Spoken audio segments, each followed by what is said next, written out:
My mother uninvited me from Christmas because I wouldn't give my trust fund to my stepbrother, so I gave her something she can never take back. The trust fund came from my grandmother, her mother, who died when I was 8. Gran never liked my mother's choices, especially the string of men she paraded through our lives. The fund was set up specifically so my mother couldn't touch it. For college, a home, or emergencies, Gran's letter said. Not for your mother's mistakes. I turned 25 last month, which meant full access to the $340,000 that had been growing since Gran's death. My mother called that same evening.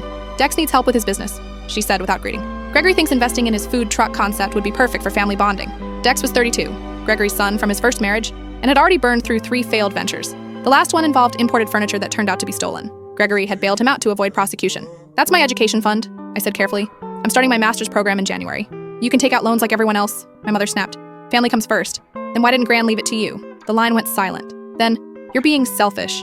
After everything we've done for you, everything they'd done included moving me to the basement when Dex moved in at 28, canceling my graduation dinner because Dex had a court date, and borrowing my car for his deliveries until he totaled it.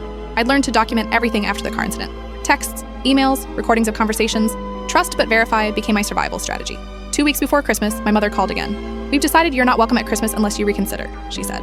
Gregory agrees it's best if you think about your priorities. Mom, it's my money. Gran left it specifically for me. Your grandmother was a bitter old woman who tried to control everyone from beyond the grave, she hissed. If you loved your family, you'd help Dex. He's struggling. Dex was struggling because he'd spent his last investment on a motorcycle and a trip to Cancun, but pointing that out would be futile. I'm not giving him my trust fund.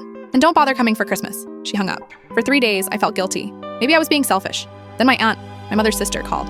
Your mother's been telling everyone you refuse to help pay for her cancer treatment, she said.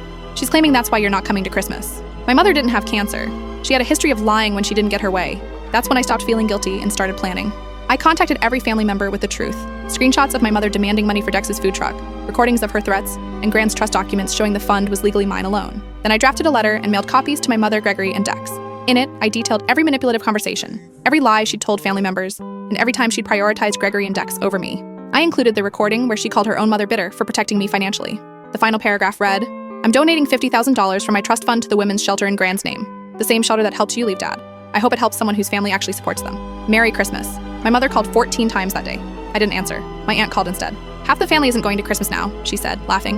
Your mother's furious that everyone knows the truth. Gregory sent a threatening text about defamation. I forwarded it to my lawyer cousin.